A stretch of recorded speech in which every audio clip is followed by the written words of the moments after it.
Olá, eu sou a professora Deiva Vasconcelos e nessa aula nós vamos falar de quadrilha. Claro que não é essa quadrilha que você está pensando, mas tem um pouco a ver. Isso porque na quadrilha junina existe aquele casamento tradicional ou aquela dança tradicional em que os pares vão se trocando no meio da dança, em que os casais não conseguem se formar. Então, nós vamos falar de quadrilha e de desencontros amorosos. E vamos convidar para este papo, obviamente, o poema Quadrilha, do Carlos Drummond de Andrade, que é muito conhecido, eu acho que por muita gente, sim. Vamos à leitura. Quadrilha, Carlos Drummond de Andrade. João amava Teresa, que amava Raimundo, que amava Maria, que amava Joaquim, que amava Lili, que não amava ninguém. João foi para os Estados Unidos, Teresa para o convento. Raimundo morreu de desastre. Maria ficou para a tia. Joaquim suicidou-se e Lili casou com J. Pinto Fernandes, que não tinha entrado na história. O Drummond escreveu isso aqui há muitos anos. E esse poema é interpretado por aí, por muitas pessoas, e todo mundo não deixa de reparar esse desencontro amoroso que, obviamente, retoma aquela ideia de quadrilha junina. Observe que as pessoas não conseguem amar as mesmas pessoas que as amam. E aí, o que se dá? Todo mundo fica meio só, principalmente aqui nessa primeira parte do poema, porque podemos dividi-lo assim. Na primeira parte do poema, o que nós temos? Nós temos uma pequena amostra de um amor não correspondido, ou daquele desencontro amoroso que acontece também nas quadrilhas juninas, naquelas nossas festas queridas. Aqui, o João ama a Teresa, mas ele não é correspondido. A Teresa ama o Raimundo e também não tem amor dele em troca. A Maria ama o Joaquim, mas o Joaquim não ama a Maria, ele ama a Lili e esta não ama ninguém.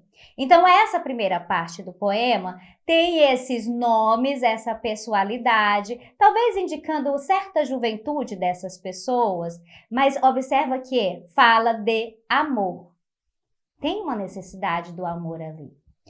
Na segunda parte, o eu poético vai nos dar um desfecho da vida dessas pessoas, dessas personagens que aparecem aqui no poema. E o que acontece? A gente fica sabendo que o João foi para os Estados Unidos, que a Teresa foi para o convento, provavelmente desistiu do amor, né? E o João foi fazer o que nos Estados Unidos? Não sabemos. O Raimundo morreu de desastre, a Maria ficou para a tia. E aí, aqui tem uma marca interessante, porque ficar para a tia não quer dizer que ela desistiu do amor, quer dizer que talvez ela não tenha encontrado esse amor. Joaquim suicidou-se e Lili casou com J. Pinto Fernandes, que não tinha entrado na história. E aí, nós fazemos uma observação para o J. Pinto Fernandes. No poema, ele é o único que é apresentado com sobrenome e que antes não havia aparecido. E aí eu deixo uma questão para você. O que ser representado por sobrenome pode significar? E outra questão. Será que a Lili passou a amar alguém depois daquela juventude primeira? Tá? Tem um outro dado sobre esse poema. Ele é um dos poemas brasileiros mais parodiados da história. E aí, o que é paródia? Paródia é quando você faz um poema a partir de outro ou faz uma música a partir de outra. E na hora que a gente lê, a gente lembra, até o ritmo do texto é parecido, até o ritmo da canção. Quem fez isso? Foi o Bruno Lima Penido, nesse livro aqui que chama Mordidas por Dentro. E o subtítulo desse livro aqui é assim: Poemas em prosas para corações dilacerados. Interessante, né? Esse livro também tem nas nossas bibliotecas escolares e você pode dar uma passadinha por lá para ler o poema Quadrilha Pós-Moderna e outros poemas que estão nesse livro. Aqui no slide eu coloquei a ilustração, porque o livro é lindamente ilustrado também, a ilustração que antecede o poema, tá? E aí vamos à leitura. Quadrilha Pós-Moderna. Vamos ver se você se identifica com isso. João curtia os posts de Teresa, que cutucava Raimundo, que stalkeava as fotos de Maria, que compartilhava os textos de Joaquim, que mandava nudes no privado para Lili, que só sabia repassar correntes e reclamar da vida nas redes sociais. João fez uma transmissão ao vivo da praia em um dia de semana para fazer inveja nos amigos. Teresa foi bloqueada porque reclamou de censura em sua timeline. Raimundo aplicou um filtro no frango a passarinho que comeu no almoço. Maria comemorou a chegada da sexta-feira sua linda, mas em seguida fez check-in no hospital com dor de ouvido.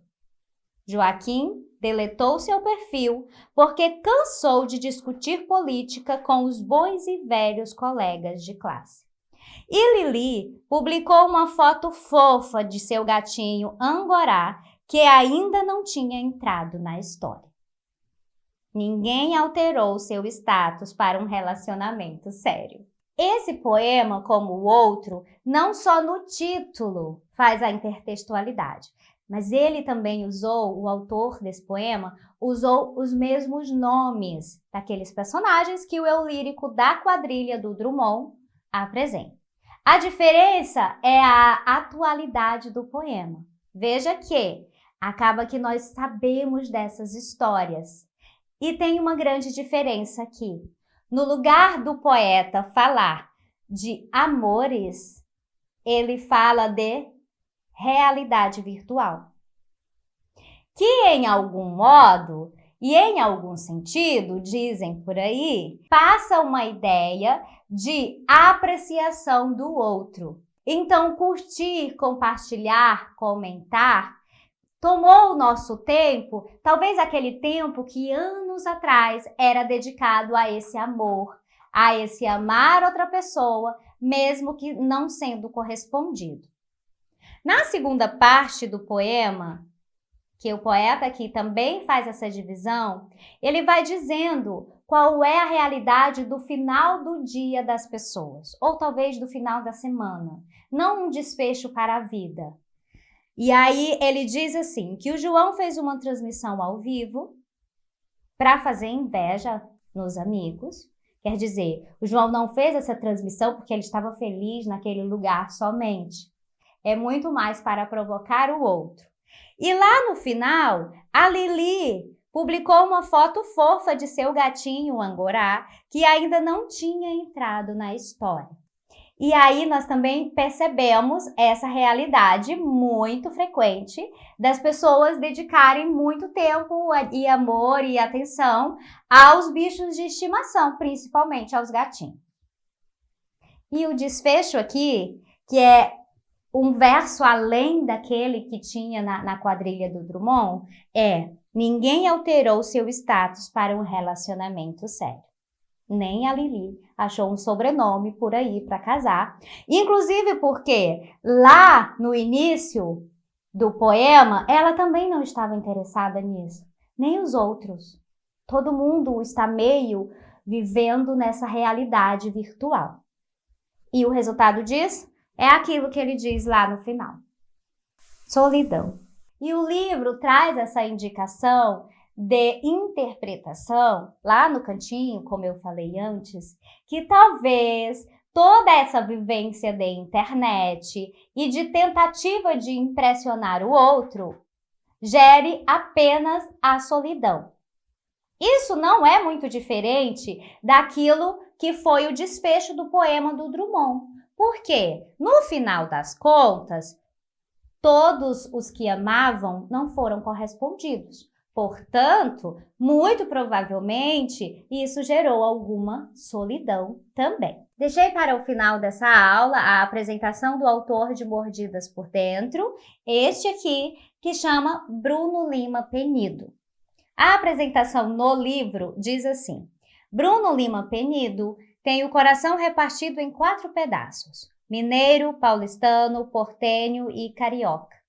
Nasceu em Belo Horizonte e trabalhou como repórter na Folha de São Paulo e também como roteirista na TV Globo do Rio, e trabalhou em novelas como Verdades Secretas, A Cara do Pai, Malhação e outras produções da TV. Essa aula fica por aqui. Espero que vocês leiam outras releituras da Quadrilha de Drummond e nos encontramos numa próxima.